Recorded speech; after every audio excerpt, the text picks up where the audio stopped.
Hello and welcome to an abridged version of Nationwide, after which our Ekiti Decide studio will come live. Thank you for joining us. I'm Naja'atu Tijani.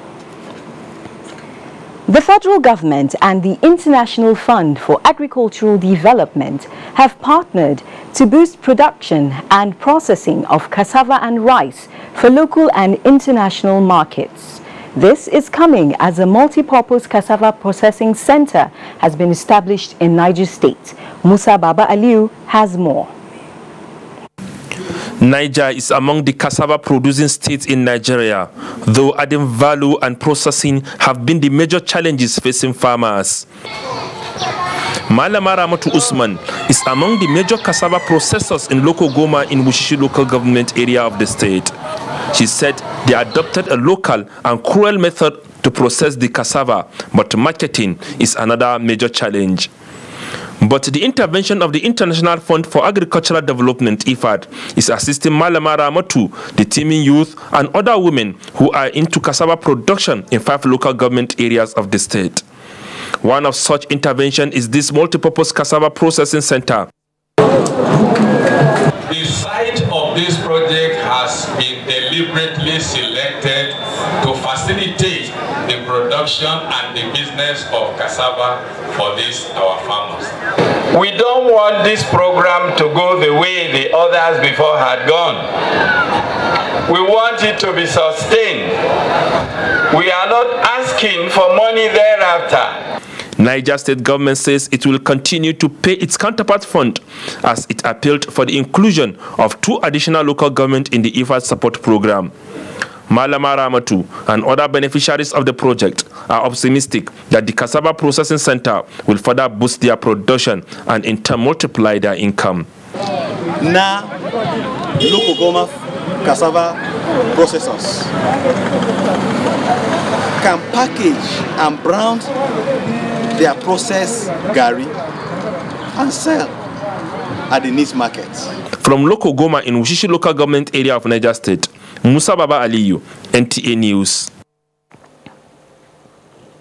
Speakers at a public lecture organized by the National Institute for Legislative and Democratic Studies have stressed the need for stronger legislation that will assist the federal government's policies on micro, small and medium-scale enterprises. National Assembly correspondent Abdullahi Aminu reports. The lecture has a theme, financing and facilitating the development of micro, small and medium enterprises in Nigeria. It is aimed at assisting both executive and legislature in making informed policy decisions to ensure poverty alleviation, job creation and economic growth of the nation. The report of this forum will give us a workable roadmap for surmounting this challenge. These are the key concerns, that have actually been the driving force for the setup of the technical working group on tax reform in Nigeria. Presentations were made by experts on the rationale behind the establishment of various micro, small and medium enterprises schemes, its contribution to the GDP and the lending process that cuts across the multiple sectors of the country's economy. The critical importance of small and medium enterprises, not only for promoting growth and jobs in Nigeria, but also to try to respond to the security challenges in the country. We needed to have a more hands-on approach in the way we were lending to actually support the financial systems themselves. The stakeholders are of the view that if properly managed, the subsector has a huge potential to contribute more in Nigeria, as evident in the development drive of some developing economies.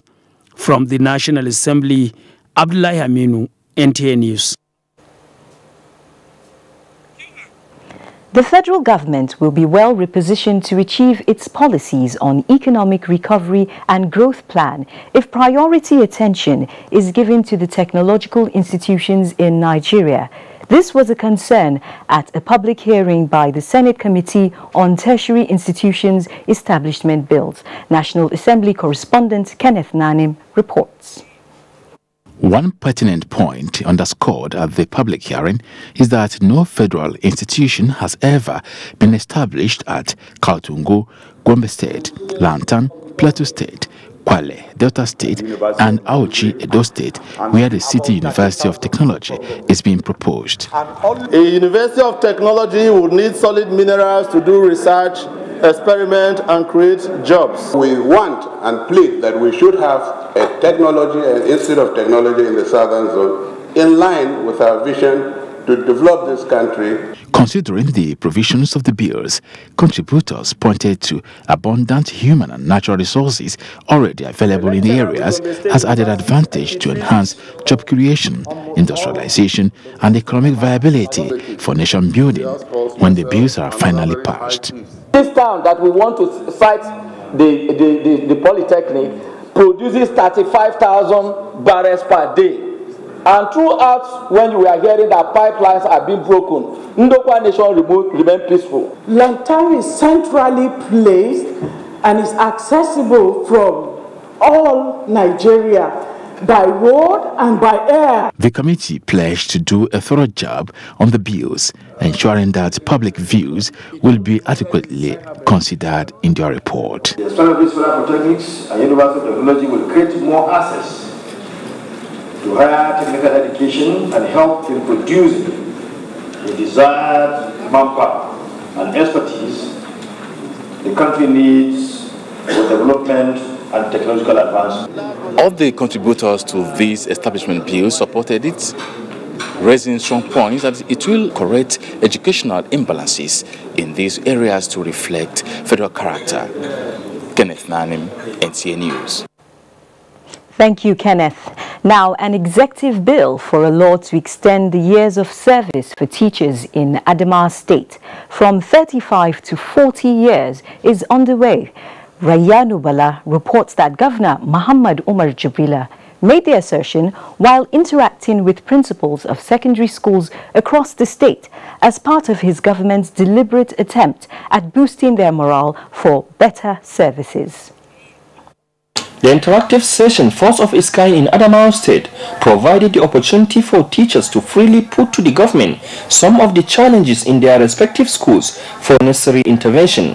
Governor Muhammad Umar Jibrila used the forum to disclose that if the bill for the extension of years of service for teachers is eventually passed by the legislature, teachers will have more years to serve with the view to impacting positively on students towards the development of education in the state. Apart from that, the governor explained that from August this year, the state government will commence full implementation of school feeding program across boarding schools, in addition to providing more infrastructures in schools. What we, by the time we are here again in 2019, 50% of my capital expenditure is going to be on education. 50%. This declaration of education, it is that time that not only Nigerians but the world will know, yes, Adamawa State has bounced back to its former life. So, principals of secondary schools commended Muhammad Jibrila for shifting attention to education, which is the bedrock for any meaningful development. In Yola, Rayanu Bala, NTA News. This is NTA Nationwide. We now join our Lagos studios for stories making the rounds in that zone. Jennifer, over to you. Thank you, Najatu. Welcome to Lagos. It is now a punishable offense for any policeman to make arrests without being in police uniform and also without necessary orders to do so. Lagos State Commissioner of Police Imohime Edgar made the declaration at the third stakeholders meeting of Area D Command in Mushin. Doidia reports. The Lagos State Commissioner of Police Imohime Edgar, while speaking against the backdrop of the recent harassment of some innocent citizens by acclaimed SAS officials on Lagos Island, says it is a crime punishable under the Police Service Act for any individual or persons to impersonate or carry out specific functions on behalf of the police without uniform and necessary approval by the authority. No other policeman will carry out operational duties on our streets of Lagos in Mufti.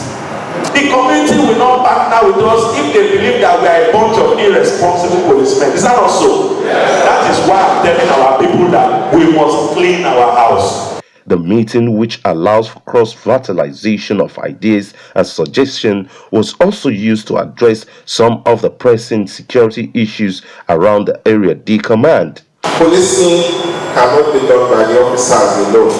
They also need our cooperation. High point of the meeting was the announcement of 300 additional policemen, a joint team of the Special Anti-Robbery Squad and Rapid Response Team, as well as a radar team to be deployed around Olateju, Duro and environ. In Lagos, doing Dia, NT News.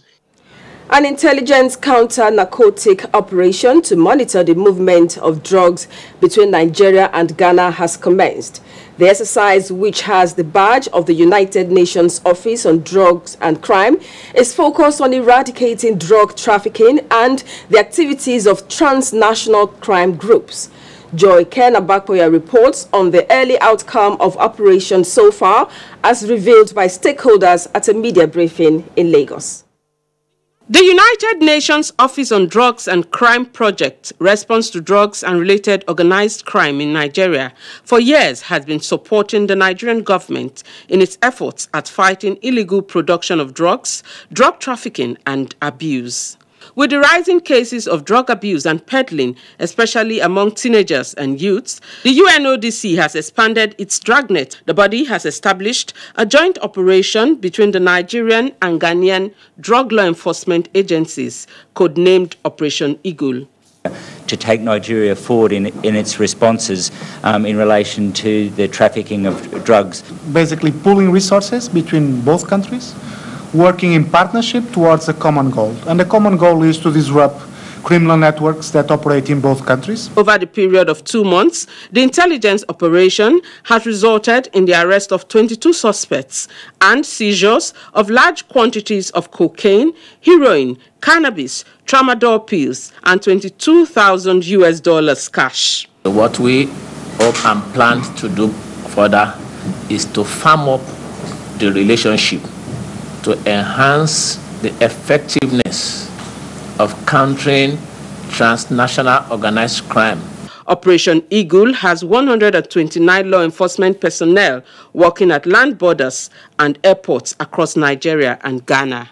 In Lagos, Joy Ken Abakoya, NTA News. And those are the stories from Lagos at this hour. Back to Najatu in Abuja for more on Nationwide. Thank you, Jennifer. Nationwide will continue shortly after this break. Stay tuned. Hate speech is not a joke. It incites genocide and crimes against humanity. Most of Africa's civil wars are caused by hate speech from one tribe against another. We don't want it here. The Nigerian government stands firm against hate speech. Under no conditions whatsoever should we tolerate or excuse or justify hate speech or hateful conduct of any kind, especially where such is illegal. There's no doubt that the resurgent push for separatism, as well as the rising cases of ethnic and religious disharmony, are all traceable to the growing phenomenon of hate speech. One nation bound in freedom.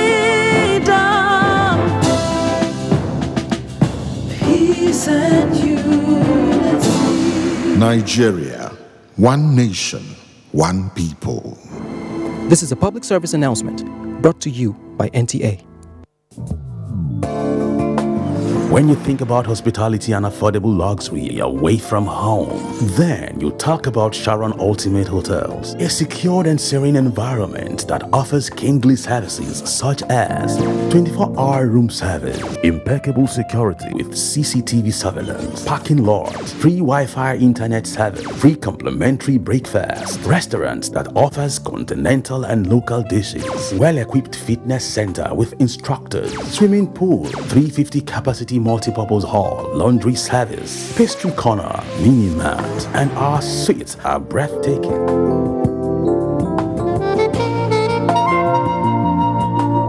For reservation, locate us at plot 1710, Tafawa Balewa Way, Area 3, Garikia, Abuja. Sharon Ultimate Hotels, the ultimate place.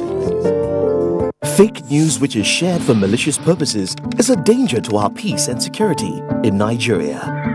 Misinformation as fake news is a serious threat to our hard-earned democracy and promotes hatred and misunderstanding between our communities. We are all responsible for stopping the spread of fake news in its tracks. So, always check the source and credibility of any news item. Say no to fake news. This message is brought to you by the Federal Ministry of Information. It's game on at North Taste Quest 5. Get your kitchen weapons ready. Get your skills warmed up because in this game, the seasoned warrior wins. Get ready for North Taste Quest 5, the special anniversary season, showing on DSTV Africa Magic Family and GoTV Africa Magic on Sundays at 7 p.m. and 6 p.m. on NTA and AIT. North Taste Quest, Battle of Flavors.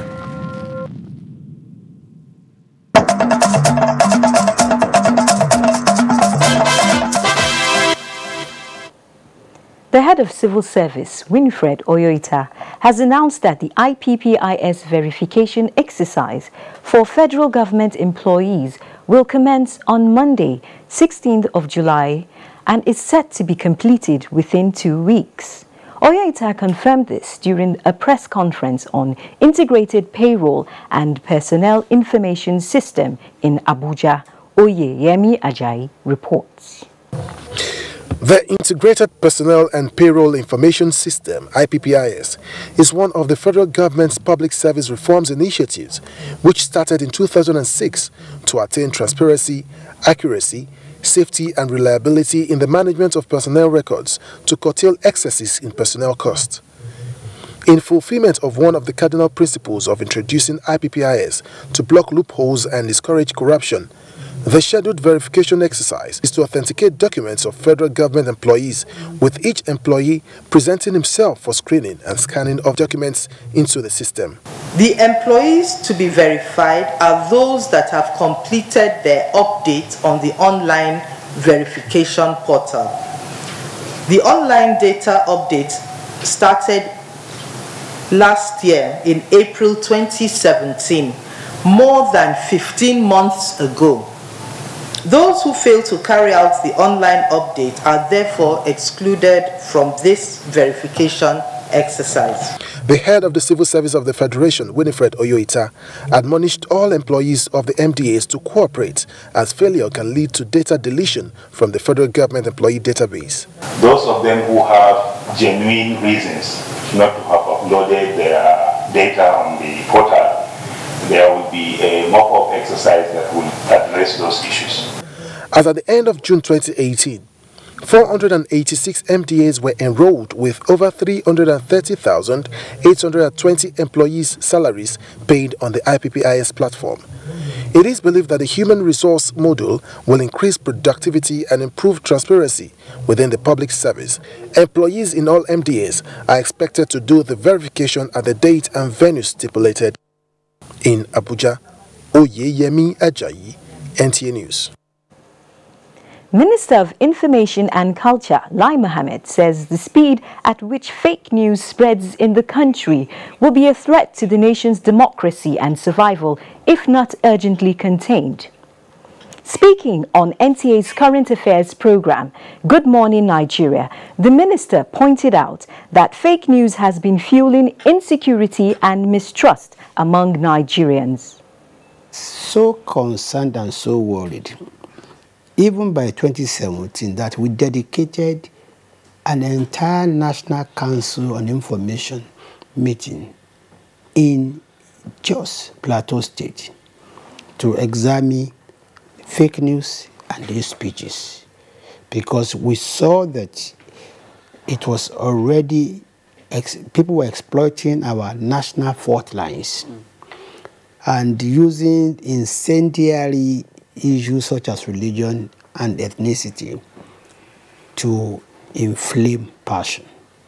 Yeah, there was a news that went viral that 5 students of College of Education in Gidanwaya in southern Kaduna were killed by herdsmen, only to be found that these stories were fake. And before they were found to be fake, a lot of communal havoc had been done. He called on Nigerians to verify the source of their news before disseminating the same on social platforms. The National Council of Traditional Rulers has raised its concern on the need to interface with government to drive home the message of peaceful coexistence in the country. This was at the meeting of delegates of traditional rulers from the 6 geopolitical zones with the Secretary to the Government of the Federation in Abuja. Assumpta Onwebule has details. The Council of Traditional Rulers stating the fact that the communal clashes and destructions of lives and properties affects mostly the rural communities. The meeting is an interaction with government at all levels to promote national cohesion among ethnic groups, irrespective of religious, social and economic divide. The mission and vision of the Council is to ensure a peaceful, strong, united and developed Nigeria. It is for this reason that the Council has resolved to continue to give maximum support to governments at all levels that are visionary and people-oriented projects. The Secretary to the Government of the Federation, Boss Mustafa, urged the traditional rulers to be more vigilant within their communities, while appealing to them to support government on the campaign against drug abuse, especially among youth, and to shun violence at the forthcoming elections. It is critical that we continue to cultivate peaceful coexistence across the country for us to achieve our objectives of creating a very vibrant and strong nation. I wish to bring to your attention the growing youth population in the country and the attendant rise in drug abuse. He said royal fathers holds the key to adequate security in the various domains. In Abuja, Assumpta Onwebule, NTN News. That's all on Nationwide. Stand by for our Ekiti Decide studio.